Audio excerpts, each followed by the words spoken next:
পশ্চিমবঙ্গেই প্রথমবার ভয়মুক্ত রক্তপাতহীন একটা নির্বাচন করাতে পারল নির্বাচন কমিশন। গোটা দেশের মানুষ তা দেখতে পেলেন। শুভেন্দু অধিকারী রাজ্যের মুখ্যমন্ত্রী প্রথমবার ক্যাবিনেট বৈঠকে শেষে আজ নির্বাচন কমিশনকেই কৃতিত্ব দিলেন তিনি। পশ্চিমবাংলার গণতন্ত্রের যে মহোৎসব হলো, দীর্ঘদিন বাদে মৃত্যুহীন, ভয়মুক্ত, অবাধ নির্বাচন গোটা ভারতবর্ষ কেন গোটা পৃথিবীর মানুষ দেখল। তাই একটা প্রদেশের নির্বাচন নিয়ে আজকে বিশ্বের বিভিন্ন সংবাদ মাধ্যমে আলোচনা হচ্ছে। তাই আমরা প্রথমেই বাংলার জনগণ তথা 93% ভোট প্রদানকারী ভোটারদেরকে নতমস্তকে কৃতজ্ঞতা জানালাম। সাথে ভারতের নির্বাচন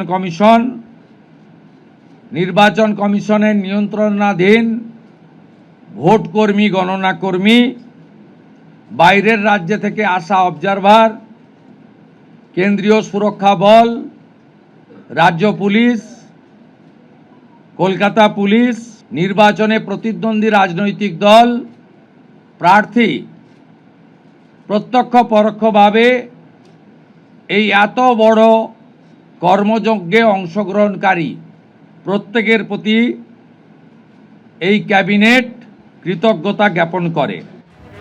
মুখ্যমন্ত্রী শুভেন্দু অধিকারীর প্রথম ক্যাবিনেট বৈঠক, একের পর এক বড় সিদ্ধান্তে শিলমোহর পড়ল আজ। এতদিন পর্যন্ত রাজ্যে যে সমস্ত সামাজিক প্রকল্প চালু ছিল তার কোনোটাই বন্ধ হচ্ছে না, এমন প্রতিশ্রুতি কিন্তু প্রচারের সময় অমিত শাহ দিয়েছিলেন রাজ্যে এসে। আর আজ তাতেই শিলমোহর দিলেন নবান্ন থেকে ক্যাবিনেট বৈঠকের পর মুখ্যমন্ত্রী শুভেন্দু অধিকারী।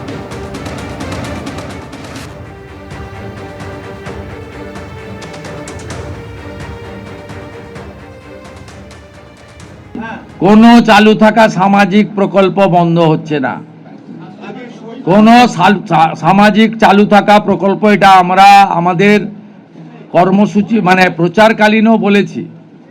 কোনো চালু থাকা সামাজিক প্রকল্প সে 30 বছর আগের হতে পারে, 10 বছর আগের হতে পারে, কোনো সামাজিক প্রকল্প আমরা বন্ধ করছি না।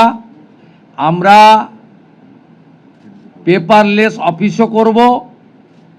আমরা সমস্ত পোর্টালগুলোকে আপডেটও করব এবং সমস্ত বেনিফিশিয়ারি ডিবিটির মাধ্যমে, যেটা নরেন্দ্র মোদীজির নেতৃত্বে দেশের সরকার করেছে, ডাইরেক্ট বেনিফিট ট্রান্সফারের মাধ্যমে হবে এবং সবটাই স্বচ্ছতার সঙ্গে হবে। আপনার প্রশ্নের উত্তরে আমি পরিষ্কার বলে দিই, যে স্কিমটার কথা আপনি বলেছেন, আমি শুধু ওই স্কিমটা নয়, চালু থাকা কোনো সামাজিক কল্যাণকর কর্মসূচি বন্ধ এই সরকার করছে না, কিন্তু ট্রান্সপারেন্ট, স্বচ্ছতার সঙ্গে সেগুলো হবে। কোনো মৃত ব্যক্তি তিনি কোনো সামাজিক প্রকল্পের সুযোগ পেতে পারেন না, আপনিও বলবেন না পাওয়া উচিত নয়।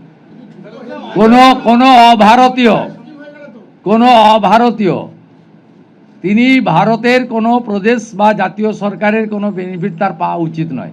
এবিপি আনন্দ, এগিয়ে থাকে, এগিয়ে রাখে।